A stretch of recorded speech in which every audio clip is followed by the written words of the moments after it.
Hi, ഞാൻ അപ്സ കേരജി. നിങ്ങൾ എൻ്റെ ലാസ്റ്റ് വീഡിയോ കണ്ടിട്ടുണ്ടായിരിക്കും. അങ്ങനെ ലൈഫിൽ ഒരു തവണയെങ്കിലും എക്സ്പീരിയൻസ് ചെയ്തിട്ടുള്ള പെൺകുട്ടികൾക്ക് മാത്രമേ അത് റിലേറ്റ് ചെയ്യാൻ പറ്റത്തുള്ളൂ.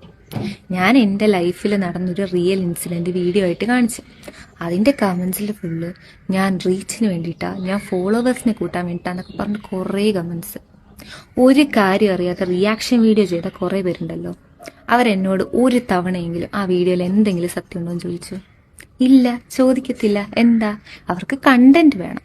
കണ്ടന്റ് ഇല്ലാതിരുന്ന സമയത്ത് പുതിയ കണ്ടന്റ് കിട്ടി, അതുകൊണ്ട് അവരത് ആഘോഷിക്കുന്നു, അത്രേ ഉള്ളൂ.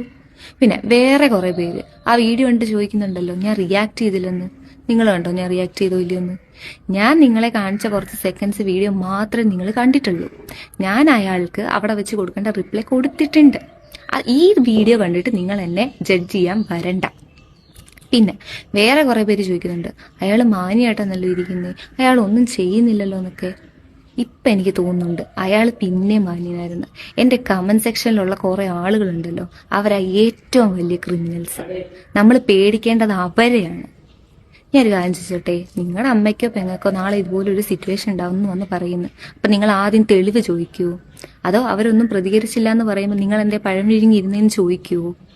നിങ്ങൾ അതായിരിക്കും ചോദിക്കാൻ പോകുന്നത്. ഇത് കാണുന്ന എൻ്റെ അനിയത്തിമാരോട് എനിക്കൊരു കാര്യം പറയുള്ളൂ, നിങ്ങളും എന്നെ പോലെ പബ്ലിക് ട്രാൻസ്പോർട്ടൊക്കെ യൂസ് ചെയ്യുന്ന ഒരു സാധാരണക്കാരിയാണെന്നുണ്ടെങ്കിൽ നിങ്ങൾ ഇവിടെ ഒട്ടും സേഫ് അല്ല. നിങ്ങൾക്ക് പറ്റുന്നുണ്ടെങ്കിൽ നിങ്ങൾ കോഴ്സ് എടുത്തോ ജോലിക്കായിട്ടോ വേറെ ഏതെങ്കിലും രാജ്യത്തോട്ട് ഓടി രക്ഷപ്പെടാൻ നോക്കൂ. നിങ്ങൾക്ക് ഇതുപോലൊരു എക്സ്പീരിയൻസ് ഉണ്ടാകുമ്പം നിങ്ങളെ സപ്പോർട്ട് ചെയ്യാനായിട്ട് ആരും ഉണ്ടാകത്തില്ല. അതിൻ്റെ ഏറ്റവും വലിയ എക്സാമ്പിളാണ് എൻ്റെ കമൻറ്റ് ബോക്സ്.